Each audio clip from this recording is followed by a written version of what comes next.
This review was filmed during the 2023 WGA and SAG-AFTRA strikes. Without the labor of the writers and actors currently on strike, the works being covered here wouldn't exist. I fully support the WGA and SAG-AFTRA in their fight for fair treatment and compensation against a system that continually denies them such. While a full boycott has not been called for, SAG-AFTRA has asked that everyone who does media about film and TV refrain from promoting struck content during this time. From what I can tell based on guidelines they have released, independent reviews do not constitute promotion of a work, but critical assessment of said work of art. Any praise that I give to these works during this video should be seen as praise purely for the artists, writers, and actors who created it. If anything, the praise is emphasizing that the writers, actors, and other artists deserve more compensation because they are who make these works possible. Additionally, this video was not made using any studio-provided screeners or materials. Do not support any studios during the strike.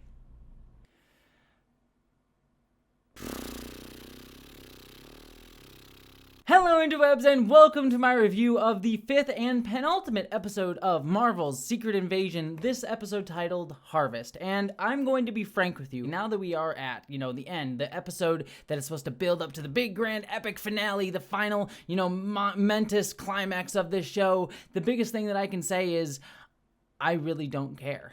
And look, I know that a lot of the MCU shows have followed this fairly regular formula of, setting up this big battle between the two, equally weighted opponents in the final episode. I mean, look at WandaVision with, you had your two witches fighting, Moon Knight had the same thing, Miss Marvel had it, all of these Marvel shows, save maybe Loki, I think Loki might be the one exception, have all kind of built up to, this big, just punchy battle at the end, and I have a big feeling that this is where this show is going with its finale. It's very clear that there's going to be some sort of punchy battle between, say, Gaia and Gravik, and because Gaia is going to have superpowers or whatever because she took the super soldier serum from a few episodes ago, and Nick Fury's going to be there and helping something or other, and this is just the setup episode. I mean, all the Marvel shows have followed that formula. This is just the setup for that fight, but at least in the other Marvel shows, and by no means do I think those other shows have been fantastic. I think Loki is the only one that I thought was a step above throughout the entire thing, and WandaVision had definitely a lot of its moments and certainly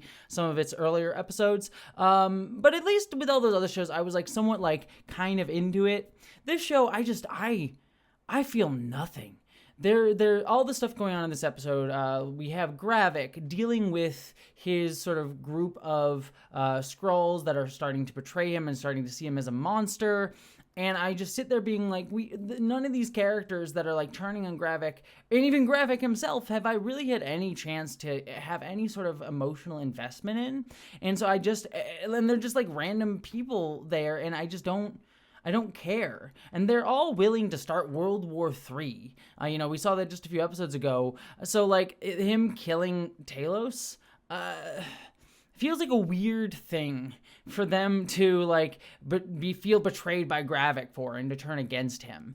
It's they had to have known if you're about to start World War III and then the Skrulls would survive, you had to know that in a huge epic battle like World War III, some Skrulls were going to die in that fight, even if you thought that most Skrulls would survive because nuclear war, Skrulls can live, whatever. And the fact that just you killed Talos, so that's just a step too far. I'm you're already committing genocide, and maybe it's not your people, so you don't care, but it just feels weird, especially, again, I'm not going to litigate this whole thing because this is a whole other discussion, but they're refugees. They know what it's like to experience genocide. It's a weird moment for these extremists to hinge their support on. And then Gravik himself being oh, I'm willing to sacrifice all of the Skrulls, destroy new Skrullos in order to, set off my play this game of I don't even know, play this blinking game with Nick Fury on it, and I'm just so you're willing to kill your own people at this point? And it just goes to the thing that Marvel always does, is it has these people that have, if you look at the core of their idea, they have some level of understandable grievance, but they have to portray them as these over-the-top villainous people that are just willing to kill everybody and do ridiculous acts of violence, and have no adherence to any sort of sense of morality or goals.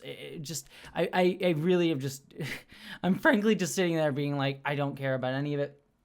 And we have some stuff between Fury and Rhodey here, and I have to say the last few episodes, the stuff between Fury and Rhodey has been some of the stronger stuff. Here though, it's just bog standard, like, oh, you're gonna be the most wanted man, we're gonna come and get you. And I'm just like, why Rhodey?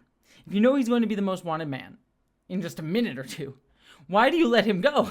You have all those people with guns aimed at him, and he doesn't have a gun on you anymore, so why did you let him go? I don't understand what the plan is there. And I'm sorry, I'm not trying to be, I don't want to be super negative. Like, I know if you've watched my other reviews, I've been like, I hope I'm going to give the show to grace to land it. But I just watched this episode, I'm just like, I just don't see where you're going. And the stuff where I do kind of see, I can kind of glean what the point is or what the message of the show is, or at least I'm starting to like see some sort of like statement that the show's trying to make, and I don't like it. And and I can see that coming through mostly in the scenes between Gaia and Priscilla. And I do like the emotional moments. I actually have to say, like, the stuff with Gaia this episode was some of the stronger stuff. And I'm glad that Gaia is finally getting some emotional beats to show through here. A little bit too late, obviously, but, you know, I do like seeing some characterization for her finally, you know, dealing with her father's death. And we had a few scenes of them last episode that at least got us something from that.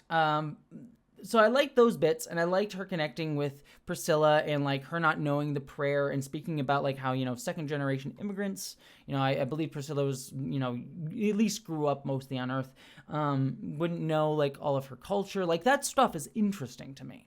And I liked, to a degree, the conversation where, you know, Gaia calls out to Priscilla, is like, oh, did you have to wear, you know, human skin and not show who your actual skin color to Fury?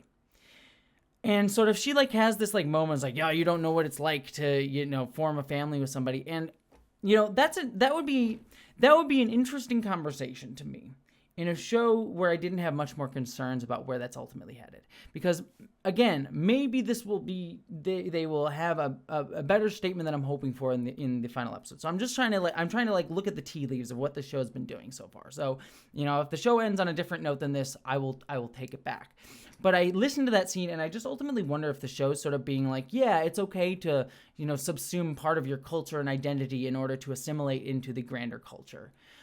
Which feels messed up, especially when you've had, in this series itself, but also in MCU sort of generally in terms of Black Panther and, you know, Falcon and Winter Soldier, as messed up as those shows were, had some level of discussion on race and being, you know, especially being Black in the United States, but in the world of the MCU. I remember, you know, scenes in this show between, you know, Rhodey and Nick Fury, and setting aside that, you know, Rhodey is a Skrull putting on the face of a black man. That's another level of discussion to that I'm not even going to start to analyze here. But you've had those discussions about them, like, thinking about race, and Nick Fury talking about race, even with Talos and things like that. And then to say, like, oh, Nick Fury, like, forced his wife to never show her true skin, and also she's kind of, like, arguing for it to be okay. And I'm like, is the show ultimately going to side with her? Because there's this constant refrain in the show of, like, Skrulls being more interested in human culture and that showing to be positive rather than Skrulls getting to have a culture of their own. With, like, Priscilla, like, having read the, you know, the book from the book last episode, and that being, like, a quote that's refrained. And, you know, I hope that there's some level of discussion in the finale of, like, Gaia kind of having this correct point of, like, we should be able to exist within the system and not give up our entire identity as being Skrulls. And I hope that that's at least, you know, there's a lot of messed up stuff on the periphery of the show, like specifically around Gravik and his plans. A lot of problematic stuff. But if the show ends on that point, I will at least be like, all right, at least they were going for something good. But I don't trust the show yet enough to like, make that type of point. And ultimately, I wonder if it's just leaning into Priscilla's point of view a little bit more. Again, I'm trying to see through the tea leaves here of what the show is trying to do, so it's hard to, like, sort of, you know, figure it out without seeing the full picture. So we'll see what the final, like, statement of the show is next episode. But as it stands, it just makes me feel a little like, where are you going with this? And that's the only scene that I feel like leads into a larger, more interesting point. Because everything else about the show is just sort of bog standard paint by numbers or just badly done in terms of a conspiracy theory plot. The only other bit of fun, I will say Sonya is actually kind of fun to watch. She is that sort of like, she's nothing super special in terms of the character type, but like this sort of like, I like to have fun torturing people, and I like kind of like, go over the top a little bit. And, it's like at the very least she like, I feel engaged when she's on screen. I like her storyline is sort of like, I don't really care, but when she's on screen, at least I'm like, she's having fun. So I can have a little bit of fun while watching this show, watching her.